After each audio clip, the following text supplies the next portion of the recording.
نبات ميديا نبات ميديا نبات ميديا نبات ميديا نبات ميديا سلامت خاتتلتي نبات ميديا كما يكنيهم كما يعلهم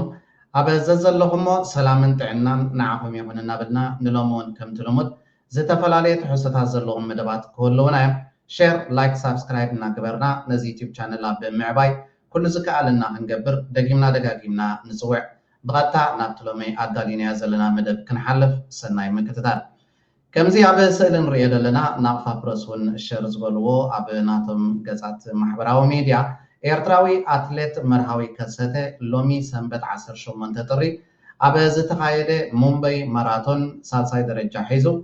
وددرو بمززام تشلامي نحاس مداليا كوين اللو أتلت مرهاوي الزماراتون عبا زحلف عامت نمبل 10 شوعات تجزيو عبا زتخايدة لو نيرتراوي أتلت برهانة تسواي تغتيلو كراي درجة حيزو أب بوديوم كم زازمة يفلت أتلت مرهاو كسته أب زماراتون أب كتاتيلو أب بوديوم خزازم زبقع إرتراوي أتلت كوينو يركب بزاقات أمزي إرتراوي أتلت مرهاو كسته انقع حقو سكا كنبلكا نفوتو كمون نهزب إرترا عوشتن وزان زركب انقع حقو سنا كل يرترا ودما اتي حلافنتو كون زقبو نزوم ولدو اتليتات زياتهم نزوم تسفا بروه مصاي زلوم اتليتات زياتهم سمومن سمحابرومن زصوع زلو اتليتات متببع مورال مهاب نحنا حلافنت وي دما نحنا ترا وي كده يخون مالتي نتبابعيهم مورال نحبهم اجهم نبلو كمزي عبا سألن رياد لنا عبا تقراي زلو اوانا وكونتات مسن رئدما ازي لفعاتي وي دما برهانت بحال أب تقرأي تأثيره كم زلوا ويدما تأثيره لهم حبريتها كم ذهبوا أب زحلة فيديو سري إحنا نيرنا حدد ما بزعبازي يوتيوبرن بزعبازي جنرال زبها زلوا بعش جبره بزعبهم زملكة حبريتها ونكل ونايم كل يوم أب تحتي غيدي وعيلهم علو مجمرة بزعبازي بعش جبره زبها جنرال تأثير ديو أي تأثرن بيرو سلام ستان تقرأي حبريتها يبوم علو مجمرة أنت عين السراح يتسرح نيروس كناب حصل بلد فيديو لهنا نبغى أخبركم. حزن استوعب. من مني أنت عايز كبر زولينا فليتنا لازم حماقاتن صار حزبنا دخمتنا زمنا لنا عاد تقييم فحفح قبلنا زولن فلينا تقاليتنا توم تبقى حواتنا دما قريمنا حويرنا سميرنا خمتانا يتمالي تقراينا ملي اخطوط محس تكونن حزون قالسنا ورتينا خنقالس كنكل لنا نستوعب له اجمات كله يومنا وستنا اجم يولو سقاسينا نودو تحتلونا يا نهلاونتنا كتفو زدني شعبيان خالوت لا وست تحاورتهم جنر لونا كنبر زيدولي أنا عشت أجمع يكون زي خن سمعوا صنحنا قال نايزي بعش جبر زبحال أبز حجوان تأثير لهم أبز محبراو ميديا شر زبلو زلوي زي حدا كابتم تلاقى أختي ناي بلصقنا عينو مس بعل جيتها شوردا مس كدع عز سرح زنبرة سبي إذا دما كندي كابتم تقام تزنبرة بفلاي دما من الشعبية سلام كنقبر يبلنا حزب دما نخير راقب كند زعنكف زنبري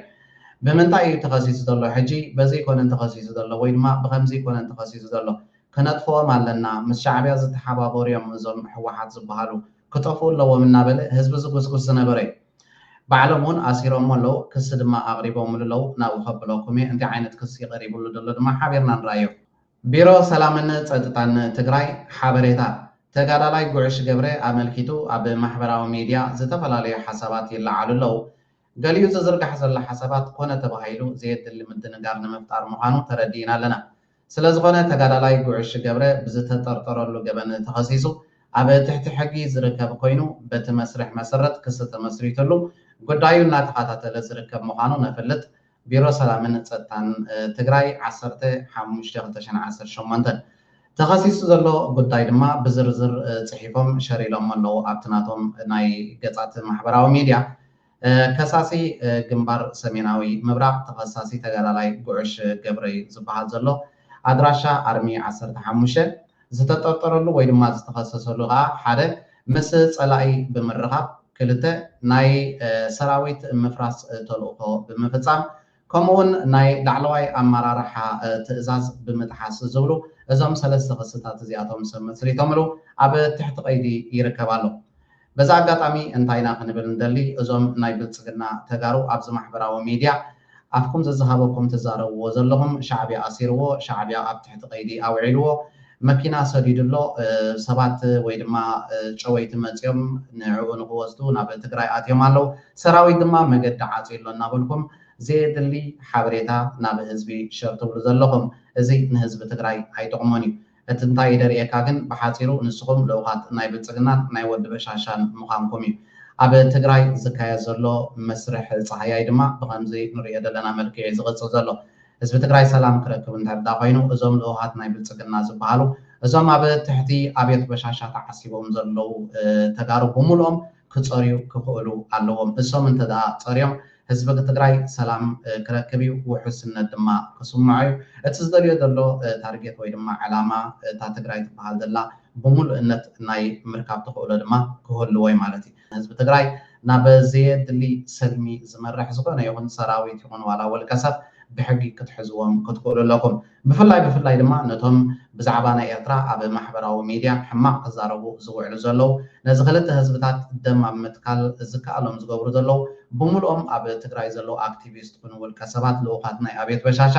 ብምልኦም ኣብ ትሕቲ ቀይዲ ክተውዕልዎም ከም ዘለኩም ሓበሬታና ንቢሮ ሰላምን ፀጥታን ትግራይ በዛ ኣጋጣሚ እዚ ነመሓላልፍ ሰርሕዎ ዘለኹም ስራሕ ድማ ዝናኣድ ስራሕ ይቀፅልሉ ፋኖ ናት ሞዳሞዳ ምስ ሻዕብያ ናት ሞዳሞዳ ከምኡ ዝዛረብ ሓይሊ ግን ሌባ እዩ ክበሃል ዝግባኦ ንትግራዋይ ኣብ ዓፋር ስለ ዘለኻ ዕጥቁውን ስለ ዝሓዝካ ኢልካ ንዑ ክተጓንዮ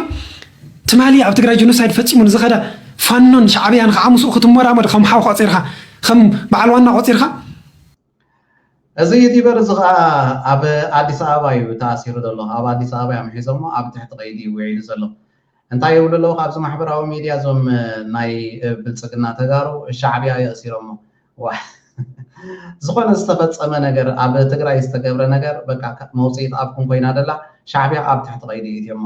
እዚ ካብ ኣዲስ ኣበባ እዩ ተኣሲሩ ዘሎ ኣብ ኣዲስ ኣበባ እዩ ተታሒዙ ዘሎ ሻዕብያ ድዩ ኣብኡ መፅኡ የእሲርዎ ዘሎ ሻዕብያ ድዩ ኣብ ኣዲስ ኣበባ ኮይኑ ክከታተሎ ፀኒሑ ትሕቲ ቀይዲ እትይዎ ምስ ኣብየት በሻሻ ተመሻጢሩ በጃኹም እቲ ትዛረብዎን እቲ ትብልዎን ፍለጡ ኣበይ ተኣሲሩ ኣለውን ክትፈልጥዎ ኣይከኣልኩምን እዚ ሰብ እዚ ኣብ ኣዲስ ኣበባ ኣብ ትሕቲ ቀይዲ ውዒሉ ወይ ድማ ተታሒዙ ተኣሲሩ ኣሎ ኣብ ማሕበራዊ ሚድያ ፀልኢ ክነዝሕ ይውዕል ብፍላይ ድማ ህዝቢ ኤርትራን ትግራይን ክራኸብ የብሉን ፅምዶ ዝበሃል ክህሉ የብሉን እናበለ ብተደጋጋሚ ዘድልዮን ዘየድልዮን ዝዛረብ ዝነበረ ንኣብየት በሻሻ ንክሐጎስ ዝሰርሕ ዝነበረ ዩቲበር እዩ ናይ ጌታቸውን ሓሽከር ናይ ጻድቃን ዋይ ትበሉ ተደዲኹም ውፅእ ትብሉ ዘለኹም ካኢኹም ትኾን ይቀጥበጥ እምቧ ቀልዲ ኣይኮነን እዚዩ ንሕና ኮን ጭፍጨፍና ዘለና ተጋሩ ኮኒ ክንድምሰስ ክንጠፍእ እዩ ዝሓስበና ዘሎ ጌታቸውማ ኣብ ግርቆጥቋጥ ኮይኑ ከዋግን ከሎ ይከታተለ እየ ነራኣነ ንስ የወዲዎም ሰራዊትና እምባር ድሕር ደሊኻ ማንም ኣይወዶምን እዞም ከሊዖም ዝኸዱ ናብቲ ኣብይ ዝኸዱ ኣብ ኣዲስ ኣበባ ገዛ ዘለዎም ሃፍቶም ብቴሌቭዥን ቅልሕ ብልና ዝረኣናዮ ደደቢት ከፍ ናበለ ዘረድልና ዘሎ ትክክለኛ ዝሰርሕ ዘሎ ደደቢት ሚድያ እዩ ለይቲ ሓቂ ከምዚኦምን ከም በዓል ጌታቸው ረዳ ዝኣመሰሉን ዕሱባት ናይ ኣብየት ወዲ በሻሻ ኣብ ትሕቲ ብልጽግና ተዓሲቦም ዝሰርሑ ዘለው እዚኦም እዮም ንህዝቢ ትግራይ ቃንዛ ኮይኖሞ ዘለው እዚኦም እዮም ንህዝቢ ትግራይ ኣብ ሓሳረ መከራ ኣውሪዶሞ ዘለው ህዝቢ ብዝግባእ ፈሊጡ ህዝቢ እቲ ዝግባእ ስጉምቲ ክውሰድ ከም ዘለዎ ከዓ ብተደጋጋሚ ሓበሬታ ክህብ ፀኒሑ እዩ ኣብዚ እዋን እዚ ድማ ድምፂ ህዝቢ ተሰሚዑ እቶም ኣብ ዘየድሊ ተግባራት ተዋፊሮም ዘለው ብምልኦም ተጋሩ ኣብ ኣዲስ ኣበባ ይሃልው ኣብ ትግራይ ብዘየገድስ እቲ ፀሃያይ ክውሰደሎም ጀሚሩ ኣሎ እቲ መስርሕ ተጀሚሩ ኣሎ መካከል ያለው ፍጥጫ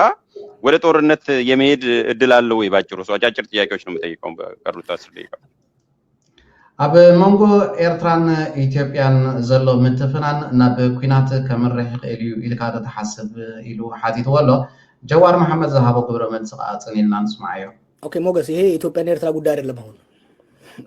እዚ ናይ ኢትዮጵያን ኤርትራን ዝምልከት ጉዳይ አይኮነን የኢሳያስን የአብይ ጉዳይም አይደለም ናይ ኢሳያስን ናይ አብን ጉዳይ ድማ አይኮነን አሁን we are part of a bigger game ንሕና ክፋል ናይ ተዓቢ ፀወታይና ኮይና ዘለና እኛ አሁን ጥይት ሆነናል በሐፈሹ ጥይት ኢና ኮይና ዘለና ኣብዚ ሰዓት እዚ ሞግዚሮቹ የውጭዎቹ ናቸው የመዋጋት ያለ መዋጋት ውሳኔ ራሱ ያብይና ኢሳያስ አይሆንም ከእንግዲህ በኋላ ከቁጥጥራችን ውጪ ወጥቷል ሉዓላዊነታችንን አሳልፈን ሰጥተናል ናይ መወጋ ይኹን ዘይ መወጋ ሰላም መውራድ ይኹን ዘይ መውራድ ዝምልከት ካብ ቁጥጥርና ወጻኢ ኮይኒ ዘሎ ኣብዚ ሰዓት እዚ ልዕላውነትና ኣሕሊፍና ሄብና ኢና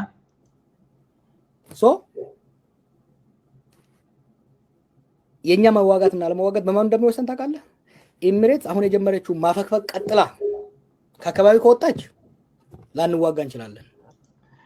ፈሊጥካ ደለኻ ንሕና ናይ መወጋን ዘይ መወጋን በየን ከም ዝወሰን በዛ